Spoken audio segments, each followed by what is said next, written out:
శ్రీ గురుభ్యో నమ. శ్రీ మహాసరస్వతి నమ. ఈ శరత్కాలం ఈ రోజుతోటి దిగ్విజయంగా ముగుస్తున్నది. ఈసారి 11 రోజుల పాటు అమ్మవారిని పూజించుకునే భాగ్యం అమ్మదయ వల్ల మనకు కలిగింది. ఈనాడు శ్రవణ నక్షత్రం, పరమ పవిత్రమైన విజయదశమి తిథి. ప్రతి విజయదశమికి మాఘ పూర్ణిమకి మన అమ్మవారు సువర్ణ కవచంతో సాక్షాత్కరిస్తున్నది. ఇవాళ కూడా స్వర్ణ కవచ అలంకృత అయిన అమ్మవారిని చూస్తే ఏదో తెలియని దివ్యానందం కలుగుతుంది మనకి. మనం ఒకసారి వడిద్వీపానికి వెళ్ళిపోయినట్టే అయిపోయింది. అమ్మ అనుగ్రహంతో ఏటికాడాలి, సకల సుఖాలు పొందుదాం. ఈ కార్యక్రమం అంటే ఈ 11 రోజులు అర్చనాది కార్యక్రమాలు, అన్నదానాదులు, వ్రతాలు, యజ్ఞాలు సక్రమంగా నిర్వహింపబడ్డాయంటే అమ్మ దయతో పాటు అమ్మ భక్తులు ఉన్నారే, వీళ్ళందరి యొక్క సహకారం కూడా చాలా గొప్పది.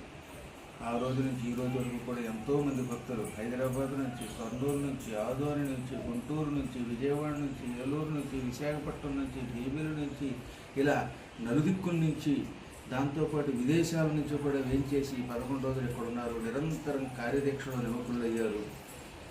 కొంతమంది విమానాలు ఎక్కొచ్చారు, కొందరు కార్లు ఎక్కొచ్చారు, కొందరు బాగా పొద్దెక్కొచ్చారు.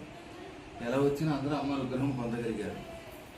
మళ్ళీ మనందరం కూడా రేపు దీపావళి అమావాస్య నాడు, లక్ష్మీదేవి పూజ నాడు కలుసుకుందాం.